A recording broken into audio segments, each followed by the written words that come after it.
Que bom que estão bem, gente. E aí, fizeram o dever de casa? É a primeira coisa que eu ia perguntar, né? Claro, vocês sabem muito bem disso, né? Tá bem. Então, assim, por que eu pedi que vocês fizessem isso?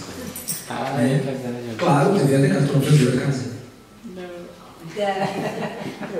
Vira para a parede, senta de frente para a parede. Qual é o dever? Estamos a tempo ainda. Mas o que está acontecendo com essa gente, meu Deus do céu? Tu não veio quinta-feira, Laura, não, né? Acho que não. Tu não veio, Laura, tu não estavas aí. Eu acredito que não. O que eu pedi para o pessoal? Que, pelo menos uma vez na semana, ou uma tarde, começasse a cuidar dos seus pensamentos e anotasse os tipos de pensamento que vinham na sua cabeça. Tá? Quem fez? Né? Todo mundo fez, né? Guarde seus papéis. Não, fez. Isso. Tu disse que ia fazer isso. Para a parede junto com o Mateus. Gente, então por que eu pedi que vocês fizessem isso? E quem fez e quem não fez, faça. Porque vai nos servir para os próximos estudos que a gente vai continuar fazendo, tá bem? Porque aí vai chegar mais, um pouquinho mais adiante, e eu vou pedir para vocês têm papelzinho de vocês? Então, era por isso que eu queria que vocês anotassem. Então tem um porquê, tá? Não é em vão. Quem não fez, faça. Né? Ou, pelo menos se não anotou, sabe os pensamentos, se deu conta em algum momento. Se deu conta em algum momento e viu sobre que influência estava. Porque era isso que a gente queria saber. Né? Quem é que estava influenciando vocês naquele determinado momento. Tá? Por quê? Porque no momento que vocês anotaram e detectaram os pensamentos, vocês vão saber de onde vem. Que tipo de influência vocês estavam recebendo. Quem é que estava perto de vocês, perto do campo energético de vocês. Quem é que acompanha vocês. Esse é o objetivo. Quem é que está comigo, eu não estou vendo. Junto de mim todo dia. Tá? Como eu disse? Graças a Deus, Eunice, já foi dito, né, que isso é uma defesa. Que bom que eu te enxergo. Agora tu precisa mudar alguma coisa para trocar de companheiro, Eunice. Lei da afinidade, né, Eunice? Né? Tá, lei das afinidades. Todos nós temos, né, Eunice? Quem não, né? Então, gente, isso é muito importante que vocês cuidem isso. Tá? Quem não fez, faça, porque vai ser importante, guardem, tá? E se não quiser escrever, cuidem. No momento que tu está lá trabalhando, no momento que tu está descansando, aqueles pensamentos vagos que vêm. Algumas induções, algumas sugestões, são esses pensamentos que vocês devem começar a cuidar a partir de agora. Certo? Então, tá. Eu deixei uma frase de Joana, que diz que todo mundo tenha lido. Tá? Lembrando vocês que nós estamos sempre recolhendo os alimentos. Quando puderem trazer um quilo de alimentos, podem trazer, nós estamos recebendo, que a gente já vai levando direto para as pessoas que precisam. Tá?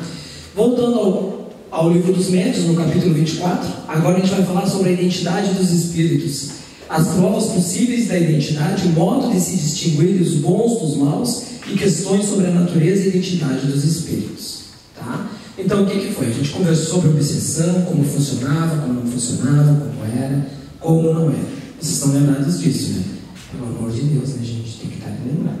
Que a gente conversou sobre as obsessões. Agora a gente vai começar a estudar como reconhecer um espírito, tá? Faz-se uma evocação, o espírito chega, se apresenta e diz: eu sou o fulano de tal. Como saber se realmente ele é o fulano de tal?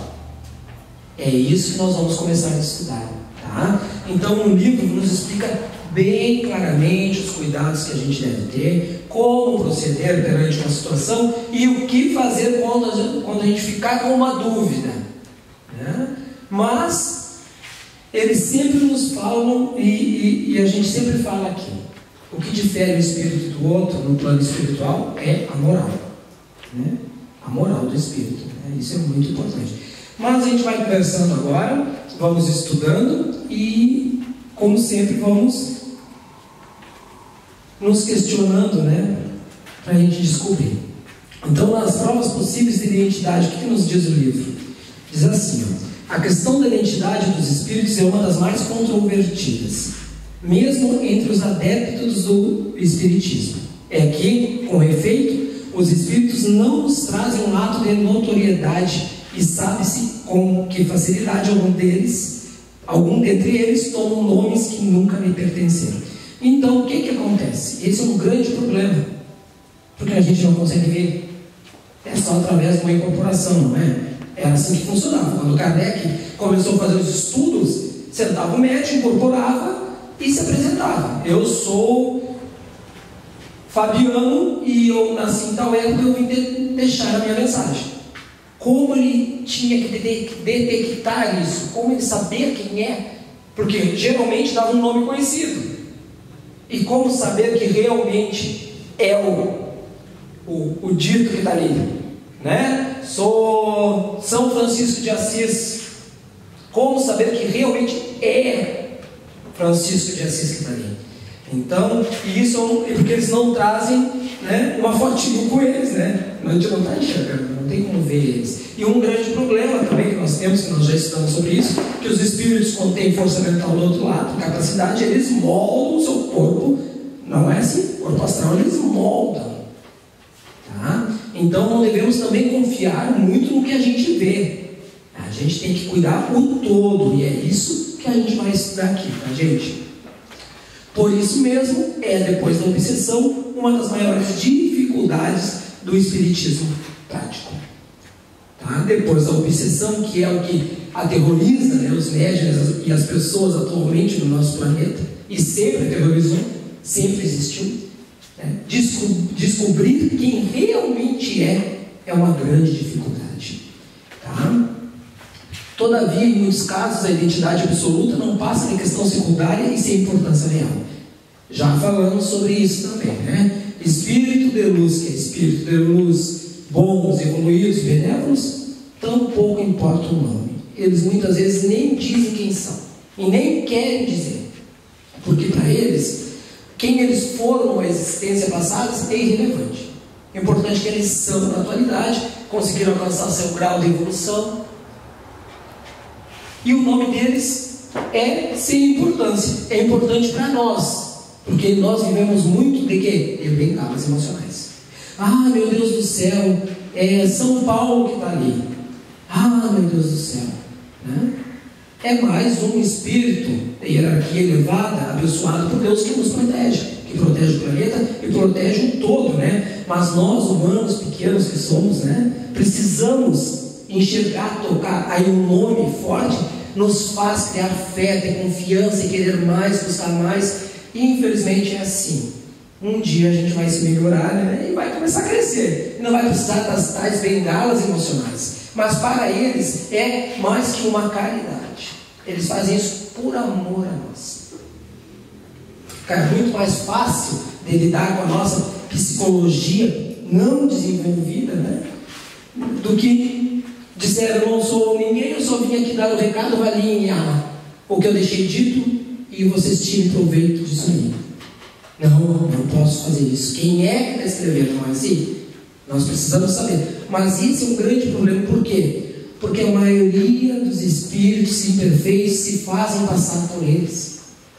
E no estágio em que nós médiuns estamos, com pouca evolução, com a moral, tentando dar uma elevada na moral, que somos, a maioria de todos nós tem questões morais a resolver, temos brechas para essas entidades. E aí é um grande problema. É um grande problema que as entidades se passam. Eles colocam nomes que não são eles. E esse é o grande risco. Por isso que nós temos que conversar e estudar. E se vocês tiverem dúvida, gente, só perguntar, tá? Vamos conversando, porque isso tem que ficar bem claro. Mais uma coisa que eu vou dizer para vocês: tudo que está aqui está no livro. Porém, peguem o livro. Eu sempre digo, tá? Deus me livre um dia lá no plano espiritual, me dizia: eu aprendi errado, o Fabiano me ensinou. Não. Eu mandei pegar o livro. Procura lá nos registros, lá que está lá. Eu mandei pegar o livro, né? Eu podia ter errado, mas estava lá no livro. Peguem o livro. Estudem o livro. Questionem-se e nos questionem. Se eu não souber responder, eu estudo na próxima semana, eu respondo. Tá, gente? A identidade dos espíritos das personagens antigas é mais difícil de conseguir, tornando-se muitas vezes impossível, pelo fato que ficamos limitados a uma apreciação puramente moral. Então, quanto mais longe de nós, fica muito mais difícil da gente reconhecer, porque a gente não conhece os costumes, não conhece os meios. Quanto mais longe, imagina só um espírito chega e nos diz assim: vivi, sou Paulo e vivi na Atlântida. Tá? Aí a gente está ferrado. Quem era esse povo? O que a gente tem? Algumas escrituras que deixaram, livros que hoje estão escrevendo, mas a gente não tem total noção de como se portava, como era aquela vivência daquele povo que tinha um grande alcance da ciência e pouca moral. Mas aí a gente já teria um norte: pouca moral, grande ciência. Foi aí que deu o problema. Mas seria muito, quase que impossível, porque nós teríamos que ter um grande conhecimento sobre aquela época e aquelas criaturas que estavam naquele momento. Agora, se nos disserem assim para nós: eu sou fulano de tal e essa criatura desencarnou em 1915, já está mais perto de nós. Já sabemos os costumes, aonde que tu nasceu. Eu nasci na Itália, fiz parte de tal monastério, caminhei junto de fulano, minha família era de tal lugar. Mais fácil da gente reconhecer. Vocês não concordam com isso? Vai ter um sentido. Como? Vai ter um sentido. Claro. Porque a criatura vai te falar. Claro, e tu vai ter como detectar. Porque se ele disser assim, vamos dar um exemplo: eu nasci em 1912 na Itália, da família Bertucci, e toda a minha família está enterrada lá no cemitério tal.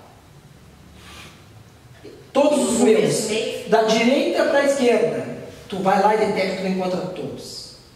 E não só isso, porque também pode descobrir, mas ele vai te dar verdades absolutas que tu vai conseguir concluir. Tu vai buscar na história e tu vai encontrar. Mas se não for do interesse do médico esse tipo de coisa, vamos se apresentar em lá? Não entendi isso. Se não for do interesse do médico saber sobre esse tipo de coisa... Mas aí é que está o início. Vai chegar uma entidade e vai dizer quem é, tu tem que saber quem é. Aí o médium tem que buscar. E através da conversa que ele explanar, tu consegue pegar. Mas para isso, o médium tem que ter conhecimento, tem que estudar. Porque senão não tem como tu descobrir quem é. Vocês não concordam com isso? Pode falar. A maioria do médium, ele que eu vejo assim, ele, no caso, ele tem medo de perguntar, porque a maioria dos médios espíritos ainda não sente uma vibração. E fica com medo de perguntar, de indagar, ou autoconfiança. Se por enquanto tu tiver esse medo, não tem como tu desenvolver, porque tu já sai da sintonia. Gente, uma coisa que eu vou dizer para vocês assim, ó. Imagine só, vocês me conhecem. Vou dar um exemplo de mim. Me conhecem. Desencarnei. Lá, daqui a 30 anos, estão todos ainda. Eu me apresento numa reunião e digo: eu sou o Fabiano. Vocês lembram de mim? Eu fazia isso. E aí eu dou para vocês noções do que vocês me conheciam aqui. Eu gostava disso, gostava daquilo, fazia tal coisa. E a minha linguagem vai mostrar quem eu sou. Vocês podem não ter certeza absoluta, mas vão dizer, pode ser. Uma pergunta no livro dos Espíritos que diz que quando a gente faz a passagem do lado de lá, muitas coisas a gente já esquece automático, até mesmo os familiares que não chamaram a atenção, que não gravaram, que se está no livro dos Espíritos, que eu no livro dos Espíritos, né? E essa pergunta me deixou muito pensativo, por causa que no momento que tu fica naquele, como se fosse, tu desencarnou e tu fica meio na perturbação ainda. Todos nós passamos por isso. E esse momento de perturbação, diz no livro ali, que a gente não se lembra nem dos filhos da gente, em muitos casos, né? Então que essa retomada de consciência demora muito tempo ainda, depois te conectar bem lá. E aí tu vai começar a te descobrir e vai te abrir esse arquivo, esse tipo de pensamento, entendeu? Sim. Fala, gente. Não, eu só vou ver essa coisa. Eu me recordo eu acho assim, o médium, ele tem casos muito mais simples, muitas vezes, para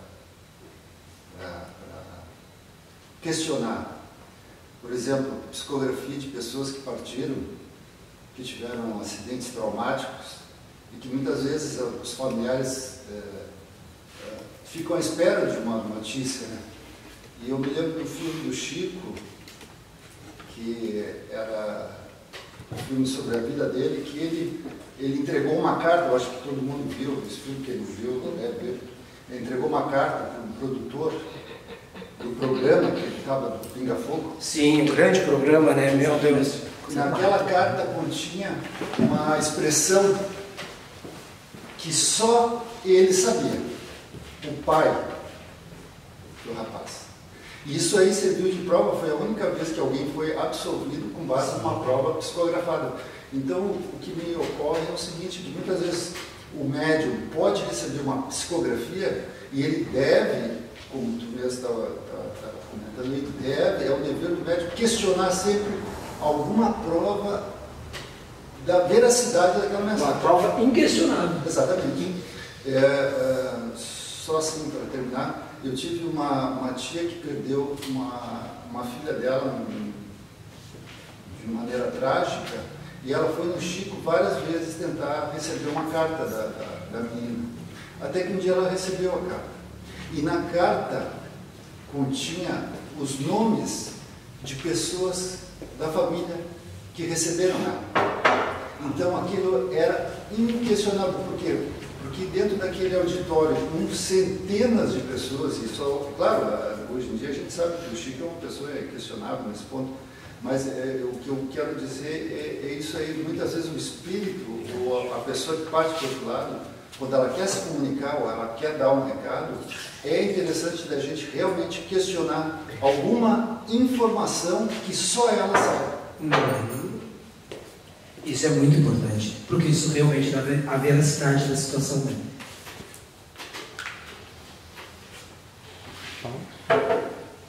Paulo? Fabiano, com relação ao assunto anterior, da identidade dos espíritos, sim, eu acho que não se tornaria tão relevante nesse caso se o espírito não dá demonstração, não fala a respeito dele, por mais que se questione, ele não fala muito, mas aí, se observarmos com relação à moral dele, com relação ao que ele diz, os fundamentos, aí eu acho que não se tornaria tão relevante, porque ele não fala, mas aí pelas ações... Exatamente, Paulo. Isso que você está falando está vindo agora nas próximas telas, está vindo? Porque é exatamente isso. É o conteúdo do que foi dito. Exatamente, não, é que nessa parte aí Kardec tinha uma extrema preocupação com a identidade dos espíritos, porque eles evocavam, né? Hoje não se faz evocação, mas na época Kardec, para construir o livro dos médiuns, ele evocava os espíritos, ele chamava pelo nome, né? Fulano de tal, né? Por isso que era uma extrema preocupação de Kardec provar que aquele que ele estava chamando era aquele de fato. De fato, era. Por isso que ele dedicou bastante tempo para esse assunto dentro do livro dos médiuns. Mas hoje em dia no Espiritismo se usa mais essa questão da identidade naquilo que o Alexandre estava falando, da psicografia, as cartas consoladoras, porque na reunião de desobsessão já não é tanta a nossa preocupação, né, Paulo? Sabe? Tanta preocupação quem é o fulano, porque a gente tem tanta gente para atender que não vai estar querendo saber o que fazia durante a vida e não sei o que. Tem muito espírito sofrendo, passando mal, que a gente tem que atender e não ter essa curiosidade sobre quem era. Isso até tem nos livros dos espíritos atuais, essa questão dos doutrinadores, por exemplo, serem muito curiosos sobre o que o espírito era. O benefício médio, né, se aproximou, né? Se quer falar o nome. Exato. Mas para que eu